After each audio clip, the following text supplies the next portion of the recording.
I accidentally rear-ended a semi-truck, and I never expected the driver to come at me so aggressively, blaming me for everything right off the bat. I was ready to just pay for the damages and move on, but he wouldn't let it go. When he spotted a passing police car, he waved it down immediately. I was already in a terrible mood and nearly lost control of myself. The officer noticed I wasn't local and started by checking my ID. When he found out I had rented the car in Munich, his attitude shifted much more cautious. There had just been a shooting and bombing there not long ago, and the entire city was on high alert. After checking my documents, they wanted to search the vehicle too, making sure I wasn't carrying anything illegal.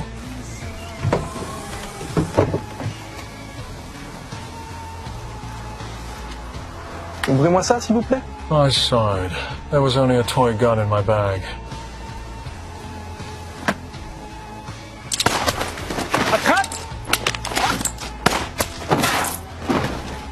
I had no intention of causing trouble, but this time I didn't have a choice. I carefully wiped any fingerprints off the gun, slipped it to the truck driver, then handed another one to the officer, staging it to look like they were about to turn on each other. The moment the illusion was set, I jumped into my car and drove off. To make sure there was nothing that could be traced back to me, I stripped the car of any identifying information, sprayed corrosive chemicals anywhere I thought might leave evidence, and even threw another driver's car cover over mine to buy myself more time. But all of that was minor compared to what I was really facing, the biggest crisis of my life. My wife, Nuria, discovered the hidden room where I kept my false identities. Thankfully, because of everything we'd been through, she agreed to hear me out. But a lie is still a lie.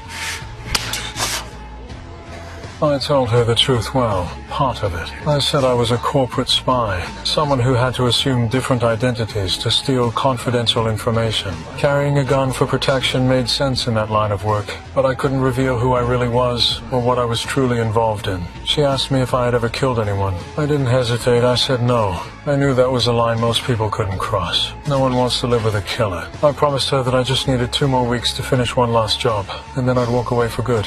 At the same time, several executives were discussing me in a boardroom. They were concerned that I had taken on side work in Munich while already assigned to a major operation, worried it might jeopardize the project. Margina defended me, saying time was tight and there was no better candidate. When they learned that I had killed someone to recover a debt, they actually praised me, seeing it as proof that I honored my commitments. Still, to minimize risk, they sent Gina to keep an eye on me. After wrapping up the previous assignment, I was finally able to focus on the new contract, an assassination.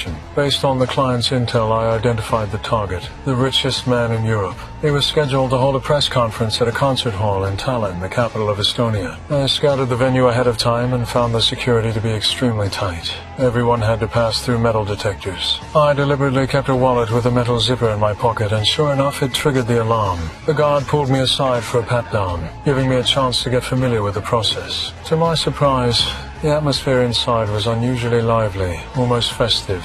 Ironically, that made things easier for me. All it would take was a quiet squeeze of the trigger, and the 100 to million payout, and my perfect retirement would finally be within reach.